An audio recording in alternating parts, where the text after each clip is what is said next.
Hello, friends, and welcome back to Stories About Entitled People. Let's start today's video with a story about 4 seasoned restaurant pros who get refused beer at Applebee's for looking too drunk, even though they hadn't had a single drink. But before we begin, best way to support our channel is to leave comments, like, and subscribe with the turned-on bell so you don't miss the new video every single day. Here we go. Manager denied us drinks for looking drunk. Months later, she asked me for a job. About 20 years ago, 3 of my buddies and I decided to grab dinner on a Saturday night. Keep in mind, this wasn't just your average group of diners. All 4 of us were either owners or managers in the bar and restaurant industry. We knew the game, we understood how things worked behind the scenes, and we always tried to treat service workers with the same respect we expected in our own places. So there we were. 4 seasoned hospitality veterans rolling up to an Applebee's around 7 p.m. It was prime time, and we figured we'd have to wait for a table. No problem. We stood outside, laughing and chatting, just catching up on life. Sure, we were a lively bunch, but nothing obnoxious. No yelling, no slurred words, no stumbling. Just some friendly banter among people who've spent years behind the bar and in the kitchen. Eventually, our name got called, we were seated, we placed our drink orders, couple of beers, nothing crazy. But that's when things took a strange turn. Our waitress came back, visibly uncomfortable. She informed us that the manager had instructed her not to serve us alcohol because we appeared to be intoxicated. At first, we genuinely thought it was a joke. We looked at each other, confused. This had to be some kind of misunderstanding, right? Then the manager shows up, flashing this overly rehearsed customer service grade smile. She says, "I'm sorry, gentlemen, but company policy prohibits serving alcohol to guests who are obviously intoxicated." Now listen, we get it. We know the rules. No bartender wants to lose their job over an overserved customer, and we respect that. But there's a difference between being drunk and simply being in a good mood. We hadn't had a single drink that night yet, and we certainly weren't acting out of line. Still, we saw there was no use in arguing. She'd made up her mind we weren't going to beg for a beer, so we stood up, didn't say a word, and walked out. Conveniently, there was a Ruby Tuesdays right next door. We walked in, sat at the bar, and ordered a round of sodas while we waited for a table. We told the bartender what had just happened at Applebee's, half expecting another awkward scene. Instead, the bartender just laughed. "Yeah, that sounds about right for them," he said. A few minutes later, their manager came out to talk to us herself. After hearing our story, she just shook her head and said, "Well, you guys clearly aren't drunk. First round's on the house." And that's how you treat people. Fast forward about 3 months later, that Applebee's closed down. Could have been poor management, maybe bad numbers, who knows? But we weren't surprised. Fast forward another couple of months, and I'm behind the bar at my own restaurant when a familiar face walks through the door. It's her. The same Applebee's manager who turned us away that night, but she doesn't recognize me. She approaches and asks if we're hiring. I tell her we might be and ask for her name, experience, and a copy of her resume. Coincidentally, one of the guys who was with me that night happens to be sitting at the bar. We exchange a knowing glance, but keep straight faces. I skim her resume, nodding politely, then say, "Well, I'm sorry to hear your old place shut down. You've got some experience, and under different circumstances, you'd probably make a great addition to the team."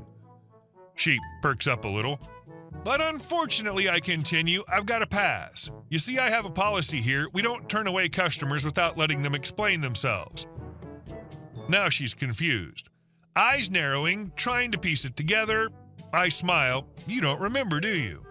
Applebee's, Saturday night, a table of 4 guys. You told us we looked drunk before we'd even ordered a drink?" Her face goes pale. She stammers something about not remembering, then asks for her resume back and practically sprints out the door. Moral of the story? Be careful whose butt you kick on the way up, because you might have to kiss it on the way back down. That's why I try to be kind to everyone. I have no idea who the person is that I'm interacting with. Maybe they're terrible, maybe they're amazing. It takes no effort for me to be kind, so why not play it safe? The worst case scenario is that I put a little sunshine in someone's life that might appreciate it. And our second story. She snapped, "I know how to count." Then count you shall. I was at Costco last month buying a crapload of heavy whipping cream, maple syrup, and half and halves. I was making my special drink that I always give out during the holidays. You know how Costco has that big section full of empty boxes for us to take? Well, yeah, I took a bunch of them and put my ingredients in them so I wouldn't have to manually put each one in my car. I was probably buying close to 20 of each, so I had enough to give all my family members, friends, coworkers, neighbors, etc. I did self-checkout so the poor cashier wouldn't have to scan like 70-plus items, got my long butt receipt, and made my way over to the receipt goblins at the exit. At my Costco, most receipt goblins just glance at your cart and then just swipe your receipt. They're also lazy to count through it all, LOL. Well, the lady I had started off looking through my cart and seeing what all I bought. After she realized how much stuff there was, she asked, "How many of these are there?" while pointing to the box holding both heavy whipping cream and half-and-half cartons. To be honest, I couldn't even remember how many I bought, so I just started manually counting each one in front of her. That's her job, but I didn't mind counting and helping her out. Now, this is where she caught me off guard. Not even a couple seconds into me counting out loud, she snaps in a condescending tone, "I know how to count. I want to know how many of these," while pointing to a carton of half and half. I'm thinking, lady, this is why I'm counting. But all right, whatever. I reply back, "Okay, I don't remember how many I bought, but since you know how to count, you're more than welcome to." She just glares at me and starts manually counting them all. After finishing counting all 70-plus items, she hands me back my receipt while trying to avoid eye contact. I just say thank you and wish her a better day. The way Costco's set up makes it so difficult to shoplift that a cursory glance at a receipt's all that's really needed. Plus, really, who shoplifts after a purchase that massive? And at a store you literally have to pay to enter. And our next story. He demanded I move my crap Tucson.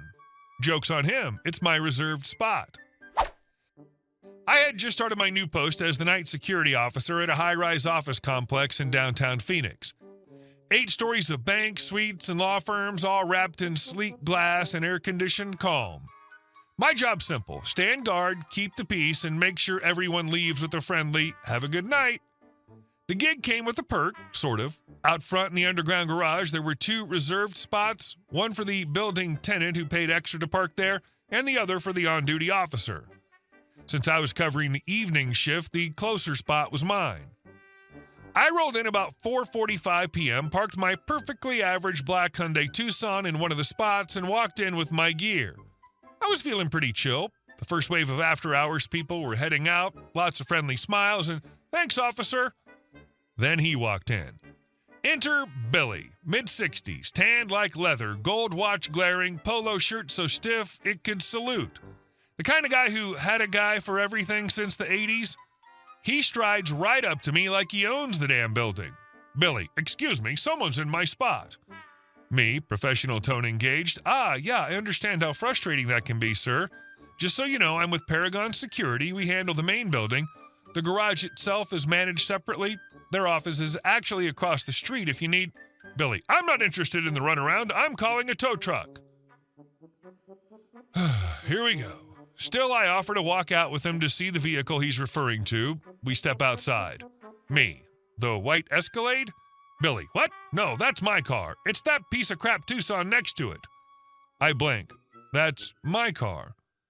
The transformation was immediate. He turned crimson like a Disney villain, powering up. Veins bulged, his jaw clenched. "Billy, you're in my spot. Move your damn car." It hit me that this guy was actually losing his mind over parking while his own car was sitting undisturbed in the other reserved space, barely 10 inches away. No joke, he was closer to the door than usual. Me, "Sir, one of these 2 spots is designated for security during active duty. That's me. You're parked in your reserved space. You haven't lost anything." Billy, "Do you know who the hell you're talking to?" He's now in my face, breath loaded with garlic and rage. I step back, resisting the urge to laugh. He's legit stomping like a toddler denied juice.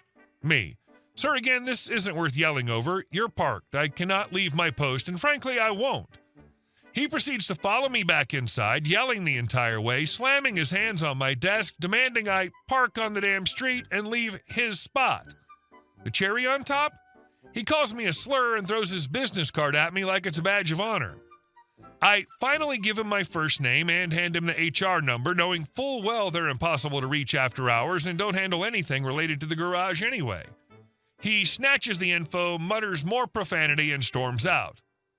As a parting gift, I hit him with the most sarcastic, toothy grin I could muster. Me. Have a wonderful evening, sir. Billy. Effing F-word. I start videotaping at that point, just in case he came back and snapped a pic of his license plate. Glad I did, because when my shift ended, I found another one of his business cards tucked under my windshield wiper like some passive-aggressive calling card. The entire meltdown happened because he had to park 10 inches left of his usual spot and was actually closer to the entrance. Now, I always park in that same spot when I'm on shift. I make a point to wave and beam at everyone leaving the building, especially if Billy walks by. Let him report me. I'm following policy. His tantrum only confirmed that he's the type of man who thinks reserved also includes the right to throw tantrums in public. He wanted me to move my car? Not a chance. We'll just have to learn how to live with those extra 10 inches. And our last story. HOA Karen broke into my house, ended her own career instead.